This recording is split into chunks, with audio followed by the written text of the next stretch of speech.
migration dans la logique où la sortie massive des jeunes d'un pays vers un autre pays pour chercher le bonheur n'est pas forcément une vie facile. C'est peut-être la quête de la vie facile, la quête du mieux-être par rapport à la situation de départ.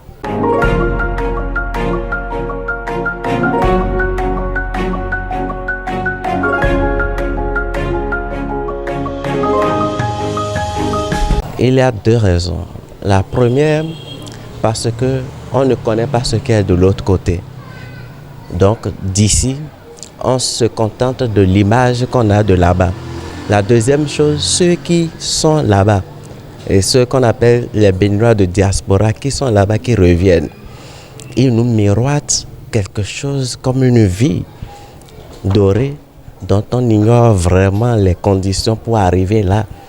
Donc, c'est la même chose pour celui qui est à Cotonou, le jeune qui a quitté Québec, Sakété, Ifani, ou je ne sais quoi encore, et Tassa Parakou, qui se retrouve à Cotonou. Quand il va retourner au village, tel qu'il est habillé, tel qu'il parle français, tel qu'il se comporte avec les autres, il est venu avec lunettes, il est venu avec ceci, avec cela, sera de miroir projeté sur les autres et qui va attirer les autres à aller vers Cotonou, ignorant ce qu'il fait vraiment à Cotonou pour chercher de l'argent.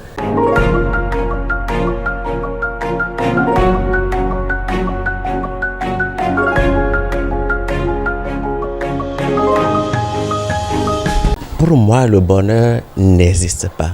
Il n'y a que des instants de bonheur.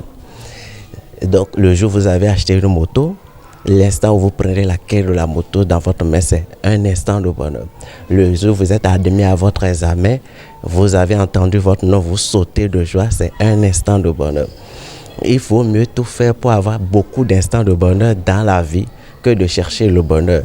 Et c'est parce que ces jeunes pensent qu'il y a un bonheur quelque part, ce qu'on leur fait miroiter par d'autres frères qui sont partis, qu'ils pensent qu'il faut aller chercher le bonheur quelque part.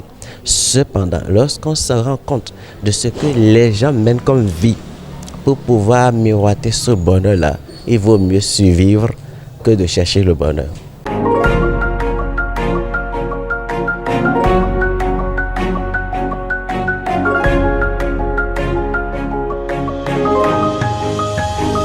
C'est une mauvaise lecture de la vie.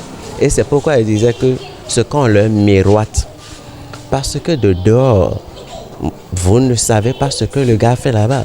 Il y a des Béninois qui sont à l'étranger, qui sont des agents de maison, qui font lessive, vaisselle pour les gens pour vivre. Il y a ce qu'on a appelé porti-porta dans ce pays. Il y a des gens qui sont des techniciens de surface, donc qui balayent la rue. Moi, j'ai des amis qui sont en 5e année de thèse au Bénin, qui sont allés à l'étranger et qui sont aujourd'hui chauffeurs. 5e année de médecine, qui sont aujourd'hui chauffeurs. Donc, il n'y a pas de bonheur.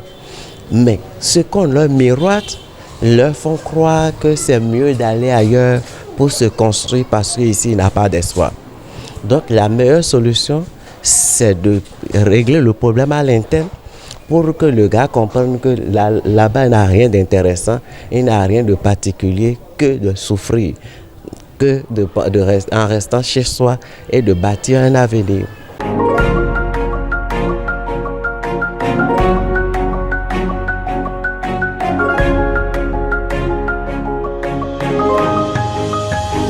Tout part d'abord par un projet de vie. Tout part d'abord par un projet de vie. Vous avez quel projet de vie? À quel moment il faut acheter une moto dans votre vie? À quel moment il faut aller à une voiture? À quel moment il faut se marier? À quel moment il faut construire? Ainsi de suite. Lorsque vous n'avez pas de projet de vie, vous ne saurez même pas ce que vous avez retrouvé dans votre vie. Puisque vous ne savez pas ce que vous cherchez dans votre vie. Et c'est ce qui manque à beaucoup de jeunes. Ce qui manque à nous jeunes. Je travaille actuellement sur la cybercriminalité à travers le territoire béninois. Et vous vous rendez compte que c'est parce que les gens n'ont pas de projet, n'ont pas d'ambition, n'ont pas de rêve. Et quand les jeunes vont comprendre qu'il faut avoir de rêve, il faut avoir de projet, il faut définir un plan de vie. À quel âge je me marie? Ce n'est pas parce que j'ai fini les études, j'ai la licence en poche, que je cours derrière une femme, je l'enceinte et j'ai une femme. Non. Je peux me marier à 40 ans, je peux me marier à 50 ans, en fonction de ce que j'ai comme ressources et de ce que j'ai comme projet de vie. Deuxième chose, il faut que le jeune sache que la vie se construit, étape par étape. Une chose est d'avoir le projet, l'autre chose est de bâtir ce projet. Bâtir le projet veut dire, je le fais avec qui? Je le fais comment? Et je le fais dans quelle procédure? Tant que vous n'êtes pas défini dans ce schéma, vous ne saurez pas ce que vous êtes en train de chercher. Et il faut donc que le politique arrive à internaliser ça dans la mentalité de la jeunesse pour qu'on cesse avec ces histoires de migration, avec tous les risques que ça contient.